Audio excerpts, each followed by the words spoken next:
fica só no papel. Plano de assistência familiar Boa Viagem. Mais que um plano, uma tranquilidade.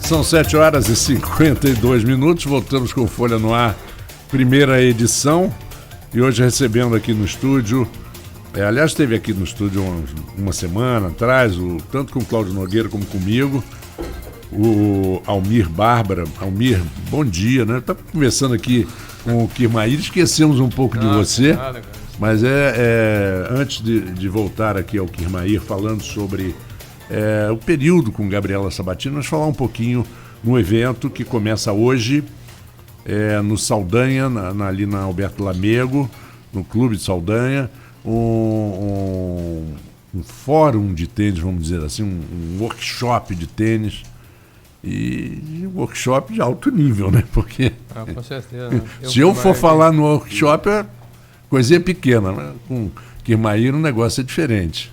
Quero dar um bom dia a todos, ouvintes da Folha FM. É um prazer muito grande, né? Ter o Kirmair aqui pela terceira vez em Campos, realizando essa clínica. Kirmair que tem um passado que é fantástico, né? No tênis, não só como jogador, mas como treinador. Isso. O pioneiro nos cursos para professores, onde eu fiz parte.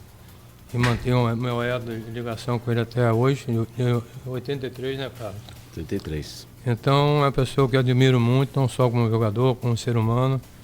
Pessoa fantástica. Então, acho que é um presente para o nosso tenista de Campos estar tendo a oportunidade de estar em contato com uma pessoa tão grandiosa como o Guimarães.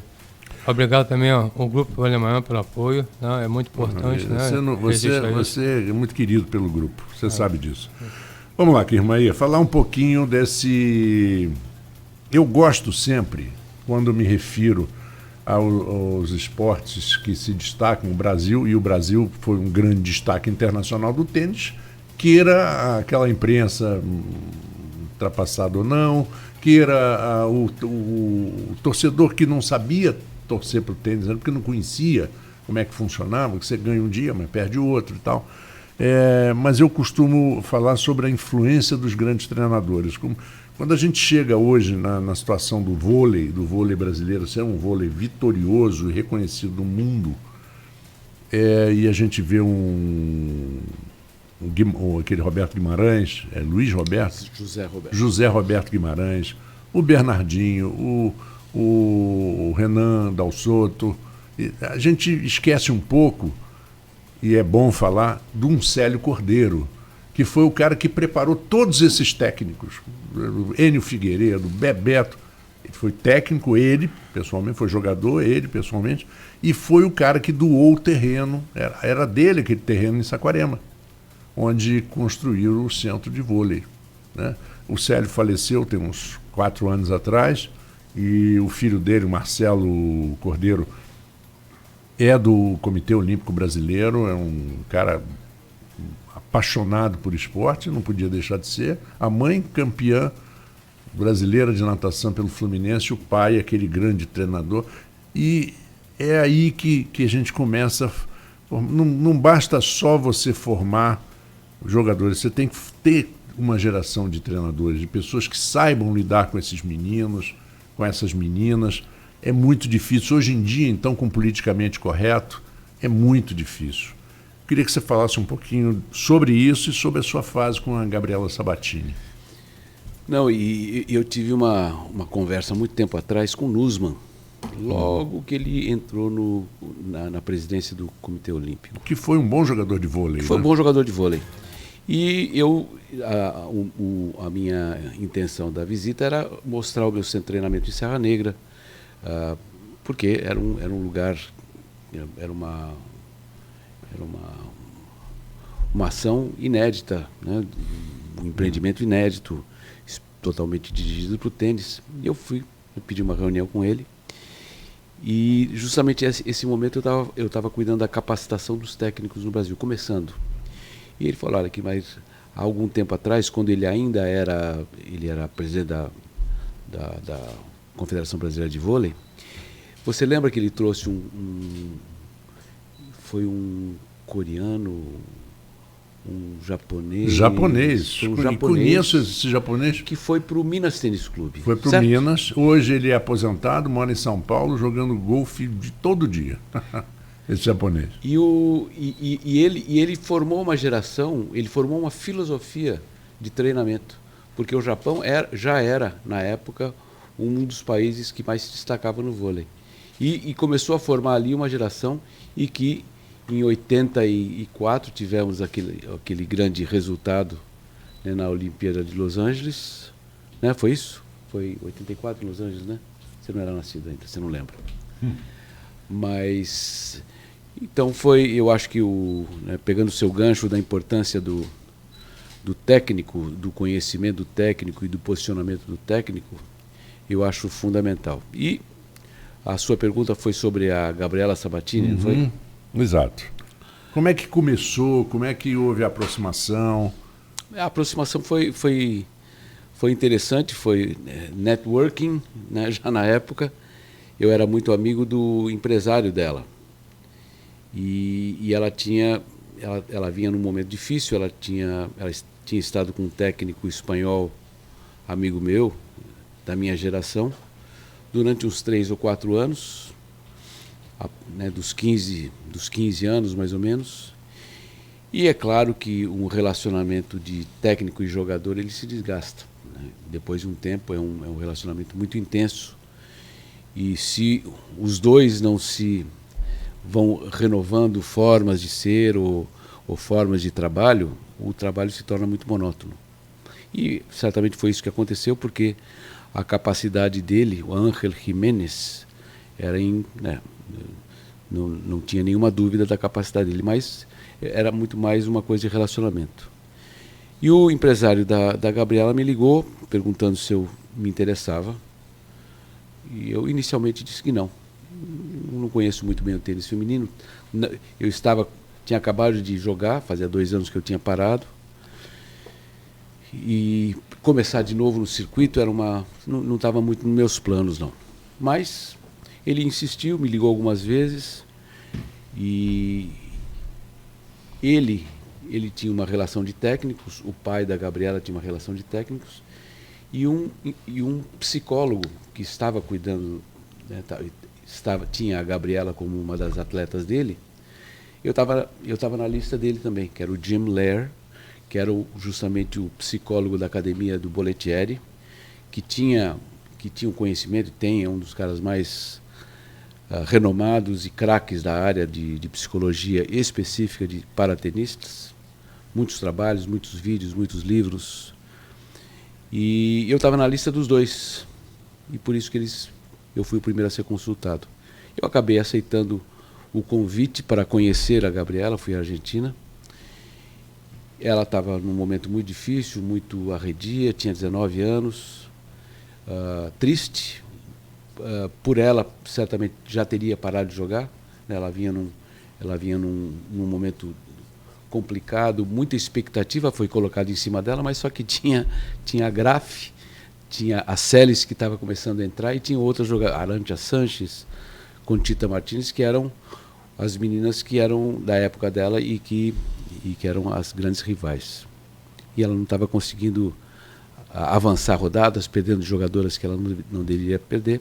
Enfim, fizemos um contrato de experiência por 3 meses, e as coisas começaram a andar relativamente bem, nos conhecendo, etc.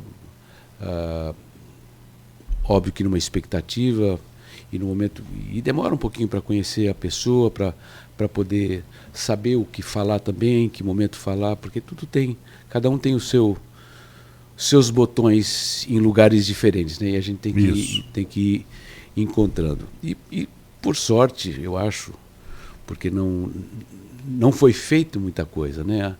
Tenística, ela era uma jogadora completa, ela não tinha nenhum buraco no jogo dela, exceto o saque dela, que não era um saque potente, era um pouco abaixo do nível de jogo dela.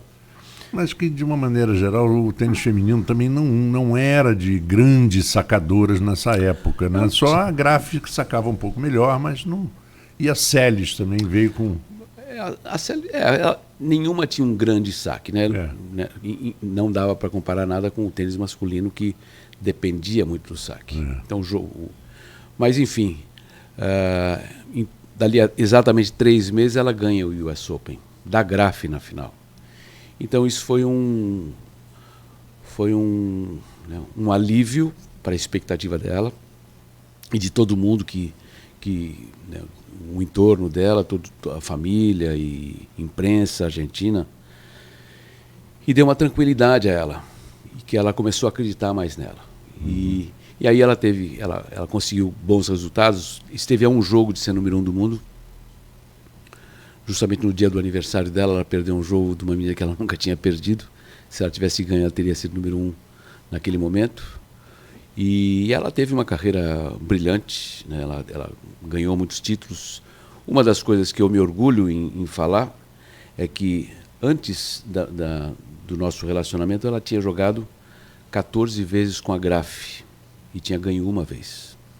E durante 2 anos, do momento que eu a treinei, 2 anos e meio, elas jogaram mais 10 vezes. E ela ganhou 7 e a Graf ganhou 3. Então foi uma mudança de atitude, de tática de jogo que ela começou a adotar, um pouquinho mais agressiva, e ela realmente jogou o seu melhor tênis nesse período que a gente esteve junto. Ainda sobre trabalhar com... Arnaldo, eu estou tomando aqui, mas, por favor, você só... Sim, eu faço sinal aqui. Exatamente, ao treinar uma jogadora como a Sabatini, o quanto você acha que a beleza desfoca? A beleza dela, que eu digo com o assédio, por exemplo, das agências de modelo, dos profissionais que buscam criar uma atleta que seja porta-voz da sua marca. Vou citar outras, essa Ivanovic hoje, naquela Sérvia, né? Sérvia, na mesma época, não, um tempo depois, aquela russa, Kornikova, que falavam... A Bouchard. Agora, né? A Bouchard.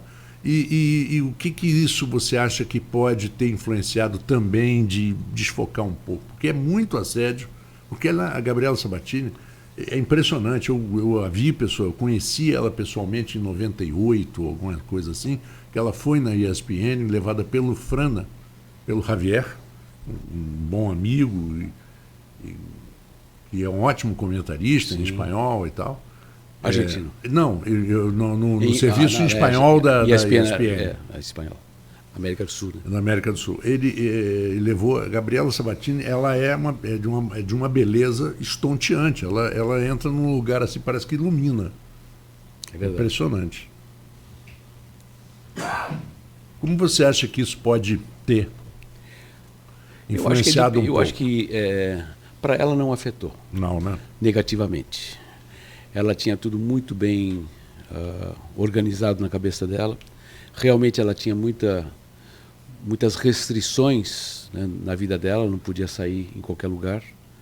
Lugares que ela não podia sair, até uma certa deselegância do público, que tem gente que é mal educada e que não respeita a sua privacidade. E tem lugares que as pessoas respeitam. Então, nesses lugares ela saía com mais tranquilidade, e tinha lugares que ela simplesmente não saía do hotel. Porque na Itália, ela saía do hotel, tinha uma caravana de motos e paparazzi, gente querendo tirar fotografia, pegar momentos, etc. E essa história de paparazzi, nem a morte da princesa Diana resolveu. Né? Incrível, né? Essa perseguição. É um ganha-pão, né, de quem está fotografando, pegar a foto inédita, o ângulo que ninguém pegou. Então é um mercado também que existe. Dos buitres. Buitre buitre em espanhol é urubu. É verdade. Vulture em inglês, vultures e buitres. Mas, Arnaldo, Vamos por lá. favor. A gente está falando muito sobre tênis aqui, e no Brasil, sobretudo, você até já chegou a citar isso, de que muitas vezes os pais investem seus recursos que têm, investem seus recursos para colocar o filho para jogar tênis, para apostar numa carreira. O tênis ainda é visto como um esporte para quem tem poder aquisitivo alto, pelo menos de maneira geral. É esse mesmo o panorama, na sua opinião? E falta incentivo, talvez até não só da iniciativa privada, mas do poder público para disseminar o esporte no país? Sim. Agora, como o esporte, que é um lazer, tudo bem que a gente leva a sério e é extremamente profissional, mas ele é lazer, né? A gente não pode deixar de ver o esporte como ele é inicialmente. Se nós temos problemas na educação e na saúde, como a gente vai poder pegar dinheiro bom e grande e investir antes no esporte do que na saúde, por exemplo, né? Então, eu acho que é um país em desenvolvimento que tem problemas básicos e que não vai ver o esporte como prioridade, né, de colocar dinheiro. E o investimento, eu diria que qualquer esporte que é praticado em alto rendimento, você pega, você conhece mais futebol que eu certamente, mas qual é uma escolinha de futebol renomada no Brasil? Tem times de base, mas muito poucos, né? Não, time de base são os clubes. E os clubes eles têm Sim. um esquema que eles né, têm os olheiros, caçam, trazem para dentro, botam lá no meio de uma multidão e de repente sai um. E se sair um, já pagou a conta, né, na transferência, etc. Agora, se um pai falar, não, eu vou colocar meu filho numa escola de futebol. O Zico tinha uma escola de futebol? Tem ainda? Tem, não tem? Tem, o Rivelino tem em São Paulo, o Careca tem em Campinas. Olha, do Careca eu acho que não, hein? O Careca eu acho que já... Eu acho que o Careca, ele está lá perto de mim. Bom, enfim. O Careca chegou um tempo que ele fechou a de futebol e ficou só com aquele driving range de golfe. Porque ele joga golfe. Ele diz, a única coisa que eu consigo jogar é golfe, de tanta artrose que eu tenho, de sequela. Eu joguei golfe com ele, num campeonato beneficente. E joga bem ele. Mas custa a mesma coisa que o tênis. Então você pega o Nick Bollettieri de futebol, é o mesmo valor do tênis. Então qualquer esporte que você vá praticar 5 horas por dia e vai ter um atendimento completo de vida, né? Moradia ou alimentação, atendimento de fisioterapeuta, acompanhamento escolar, etc., vai custar caro. Então não é só o tênis, eu acho que qualquer coisa que é feita em alto rendimento ou em alta atenção vai ter um custo mais alto, porque os profissionais que estão envolvidos e o próprio custo é bem alto. Mas agora, e o acesso ao esporte? Né? Como a gente falou que as escolinhas às vezes são difíceis, mas toda cidade tem um clubezinho de futebol que a criança vai lá e joga. O vôlei pode ser considerado um segundo esporte do Brasil, até mesmo pode ser... Acho que depois da geração de prata, e aí vai evoluindo até chegar ao ouro olímpico, enfim. Agora, o tênis, para ter acesso ao tênis, não é mais difícil? A base no Brasil não evoluiu tanto, na sua opinião? O primeiro acesso ao esporte. Como que você vê essa questão da criança conhecer? Porque, como você mesmo falou, para começar tem que começar cedo, né? A criança tem que conhecer o esporte, conhecer todo o trâmite esportivo, ter essa preparação de base. A base no Brasil, ela funciona bem? Olha, os clubes, a maioria dos clubes tem quadra de tênis. Pelo menos uma quadra, 2 quadras. Hoje o que está roubando, está tirando os associados dos clubes, são os condomínios fechados. E os condomínios fechados têm uma quadra poliesportiva, uma piscina e alguns têm quadra de tênis. Né? E ali funciona alguma coisa. Eu diria que há um problema atual que é justamente na formação de uma criança, de um jovem, e ele vai em seguida para um semi-alto rendimento, vamos chamar. E esse semi-alto rendimento para uma escolinha de tênis, para um técnico de tênis, acaba sendo uma pedra no sapato, porque o técnico ele tem que dar um certo acompanhamento. E esse certo acompanhamento ele acontece no sábado e domingo. E nem todo técnico, ou que se diz técnico, ou que se tornou técnico, que tem família e que tem filhos, quer ter o seu fim de semana também ocupado pelo seu trabalho. Só que esporte, ele é feito no fim de semana. Quando você joga futebol, né, quando é o jogo, fora profissional, é no sábado e domingo, né, de uma criança. O adulto vai lá e joga a pelada quarta-feira às 9 horas da noite para tomar cerveja depois. Mas a criança que está em formação, ele vai jogar no sábado e domingo. E no tênis é a mesma coisa. E muitos técnicos, isso não é no Brasil, é no mundo inteiro, eles estão fugindo da responsabilidade do alto rendimento porque dá muito trabalho. Tem que lidar com os pais. E pai, ele normalmente ele não conhece o esporte a fundo como um técnico conhece, então ele vai fazer as perguntas que um pai tem que fazer. E o técnico tem que estar ali para esclarecer e orientar. E nem todo técnico, primeiro, está preparado para atender e orientar, e outro não quer. O cúmulo, algum tempo atrás, de aumentar esse problema, ou fazer esse problema insolúvel, alguns técnicos falavam, jogador de tênis tem que ser órfão, para não ter que lidar com o pai, ou com a mãe. Você lembra dessa? Tem vários. Então é uma... A Jennifer Capriati foi um problema sério com o pai, né? Aí abre a fila. Uma fila. É uma fila. Arnaldo, é um negócio. A Jennifer Capriati o pai chegou a ser preso. Ela teve que ter aquela restrição. Mary Pierce, a canadense, né? Meu Deus. O pai da Mary Pierce. E para um alívio meu, porque eu a conheci bem, ela era também da mesma época da Sabatini. E o pai era um cara muito simpático, até a filha entrar em quadra para jogar. E ele era um cara fortíssimo. Ele bateu ele limpava a área de segurança em volta dele e batia em todo mundo. E ele foi proibido de chegar perto dela. E eu havia uns 3 anos atrás, e eu sei que teve um problema, e foi um problema, né, muito divulgado, e eu perguntei para ela, escuta, e você e seu pai? Ele falou assim, acertamos tudo, está tudo certo.